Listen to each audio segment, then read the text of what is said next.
नमस्कार, मैं यशपाल हंस करनाल से ज्योतिष की कुछ चर्चाओं के साथ।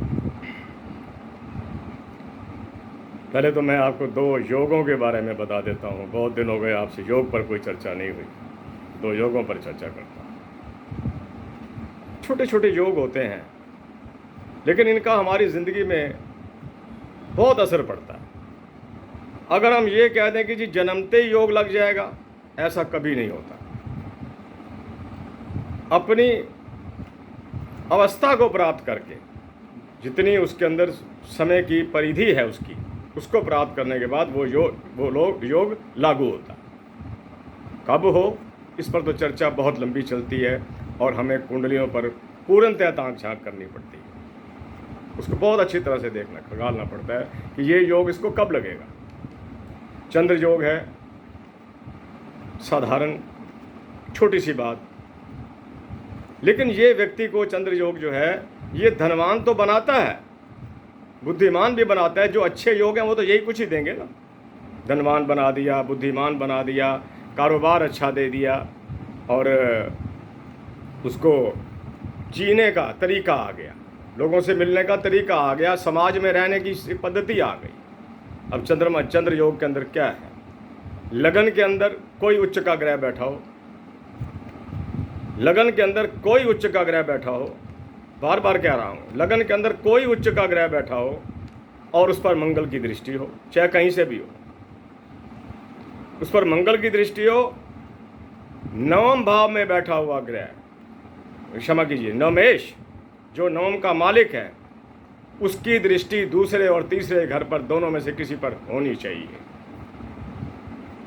चंद्र योग इज फॉर्म्ड, कल्याणकारी योग। नाम से ही चंद्रमा लग रहा है, शांत, शीतल, ज्ञानवान, बुद्धिमान। दोबारा बताता हूं, लगन के अंदर कोई ग्रह उच्च का बैठा हो,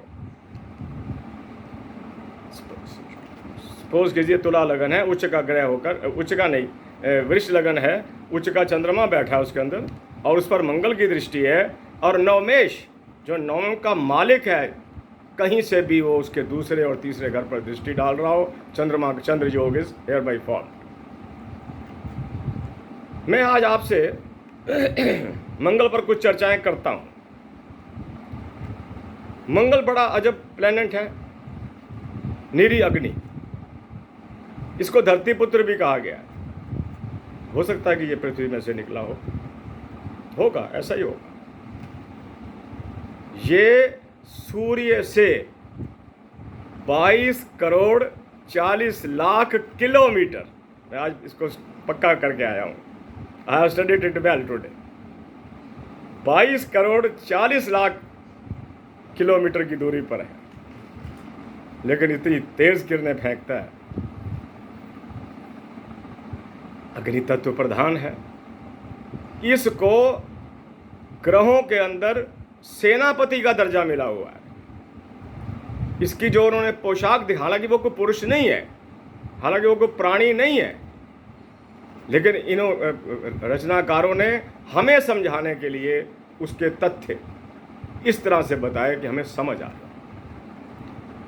ये कमांडर है, जिसका मंगल उच्च का होकर छठे घर में बैठ जाए। किताब सामने पड़ी है मेरे,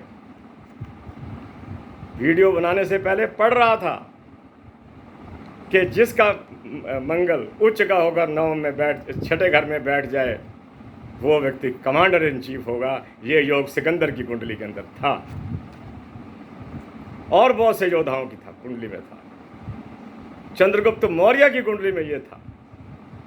छठे घर में आकर जब बड़ी प्रबलता को पकड़ जाता है, शत्रु का नाश कर देता है। अच्छा, 22 करोड़ 40 लाख किलोमीटर की दूरी। मैं बचपन में जब पुस्तकें पढ़ता था तो उसमें कई शब्द ऐसे आते थे कि हे परमात्मा, तेरा कोई पार नहीं पा सका। पता नहीं कितना बड़ा सौर मंडल है तेरा, आकाश तो यूं लगता है सामने होगा। जाते जाओ, कई भेजे गए, यहाँ से अंतरिक्ष यान भेजे गए, ये अंतरिक्ष के एटॉमिक पावर के, पता ही नहीं चला कि वो लोप कहाँ हो गए, गुम हो गए। आसमान नहीं मिला। सब थक गए ऋषि मुनि, तेरा तोड़ नहीं पाया, तेरा अंत नहीं पाया। मंगल के बारे में आपको मैं एक बात बताता हूँ, ध्यान रखना, बहुत अच्छे ज्योतिषी बन जाओगे। जिसका मंगल लगन में बैठा हो, जिसका मंगल लगन में बैठा हो, वो चेहरे से आपको ऐसे लगेगा जैसे बड़े क्रोध में। ये मेरी आजमाई हुई बात है, ये मेरी आजमाई हुई बात है। और कईयों को मैंने खड़े खड़े प्रेडिक्ट किया कि यू कैन बी ए मंगली, क्योंकि आप मेरे से बड़ी नॉर्मल बात कर रहे हैं, लेकिन आपके चेहरे से ऐसा लग रहा है कि आप बड़े क्रोध में हैं, लेकिन आप तो पूर्णतः शांत हैं। तो वहाँ से मुझे समझ आया कि ये मंगली, और फिर मैंने उसका डेट ऑफ बर्थ लेके कुंडली बनाई, एंड ही वाज फाउंड मंगली। मंगल अगर लगन में हो तो आदमी की पर्सनैलिटी को क्रोध दर्शक बनाता है, भाई जैसे गुस्से में होगा नहीं। अगर ये चतुर्थ भाव में बैठ जाए तो आदि को भूमिपति बना देगा, जमीनों का मालिक बना देगा, जायदादों का मालिक बना देगा। दशम घर में बैठ जाए, मैं बात को छोटी करता हूं क्योंकि 7 मिनट मेरे यहीं पूरे होने जा रहे हैं। दशम भाव में बैठ जाए, राशि ठीक हो, वो आदमी विपुल संपत्ति का मालिक स्वयं बनेगा, पैतृक नहीं होगी, खुद बनाएगा। जैसे होता है ना, कोई एक चीज़ ली, फ्लैट ले लिया, कुछ दिन बाद वो महंगा बिकता गया, 1 के 2 होते गए, 2 के 4, ये चीज़ें मंगल देता है। और मंगल के अंदर सबसे बड़ी जो विशेषता है, वो व्यक्ति झूठ के आगे नहीं झुकता, सच के आगे खड़ा नहीं होगा, प्रणाम कर देगा और झूठ को नहीं छोड़ेगा। मंगल पर तो बड़ी चर्चाएं हो सकती हैं। देखिए, धनु राशि में छठे मंगल बैठ जाए, ताकत पकड़ जाएगा।